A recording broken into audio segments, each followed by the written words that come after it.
네, 여러분 안녕하십니까. 9월 8일 송영진 방송의 시사카페 시간입니다. 저는 송영진입니다. 이 말 많고 탈 많던 이 집권당의 이 내용이 아직 끝나지 않았습니다. 어제 이 국힘당의 이 권성동이 정진석을 이 비대위 위원장으로 추천을 했습니다. 이것을 우리는 이 도낀 객낀이라고 합니다.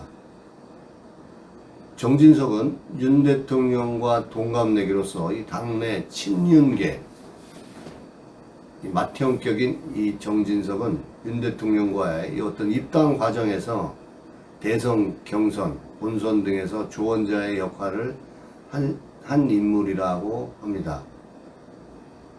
자, 그래도 여러분 변할 수 없는 게 그는 배신자라는 사실입니다. 그는 한때 반기문을 대통령 만들기 위해서 가장 먼저 뛰어다녔던 인물입니다. 또 한때는 홍준표를, 또 어느 때는 황교안을, 또 어느 때는 김무성이를 늘 이렇게 이 권력자들 뒤에 서서 정치 생명을 이어온 이 절개 없는 위정자일 뿐입니다. 국민들이 이 국힘당에 기대를 한 것이 기대 난망일까요? 이것들이 아직도 정신을 못 차렸다고 생각을 합니다. 탄핵 시에 이 헌재에서 울며 불며 죄 없는 박근혜 대통령 등에 칼을 꽂고 자당의 대통령을 탄핵시키는 과정에서 이 탄핵 소추안을 가결시킬 때에도 동조했던 그들입니다. 또 뿐만 아니라 헌재에서 박 대통령을 탄핵시켜달라고 울며 불며 쇼하던 권성동이나 당시의 원내대표로서 가장 먼저 박근혜 대통령을 배신한 정진석이나 그 나물의 그 밥 아니겠습니까? 윤석열 대통령이 이렇게밖에 못합니까? 보수의 괴멸을 가져오고 개혁적 보수를 주창을 했던 이들이 무슨 짓을 하였습니까? 개혁적 보수를 내세웠던 그들은 결국 문재인에게 권력을 헌납한 세력들입니다. 그들을 앞세워놓고 무슨 대한민국을 바로 세우고 이재명을, 문재인을 구속하겠다는 겁니까? 당시에 정진석이는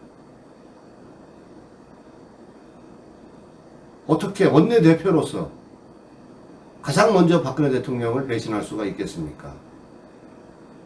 지금 정진석이는 또 그때와 비슷한 이야기를 하고 있습니다.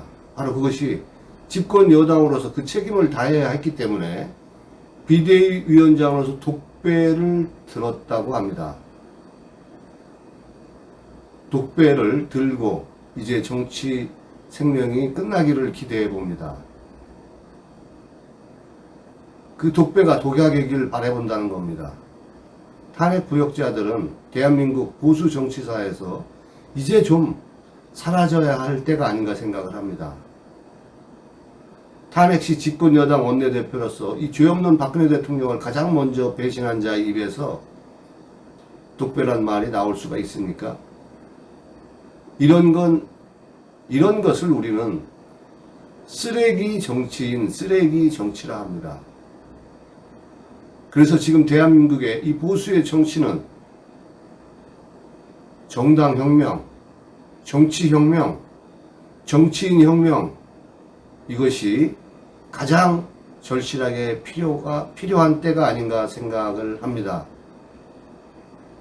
이 정진석이 이 비대위 위원장 권성동이가 추대한 이러한 정치적인 결정은 우리는 이렇게 결론을 짓습니다. 국민의힘은 또 실패다. 오늘 영상 여기까지 하겠습니다. 아직 송영진 방송의 구독자가 아니신 분들은 여러분들 화면 우측 하단에 구독하기 붉은색 버튼을 눌러서 꼭 구독 선택 바랍니다. 저는 다음 이 시간에 또 여러분을 찾아뵙겠습니다. 고맙습니다.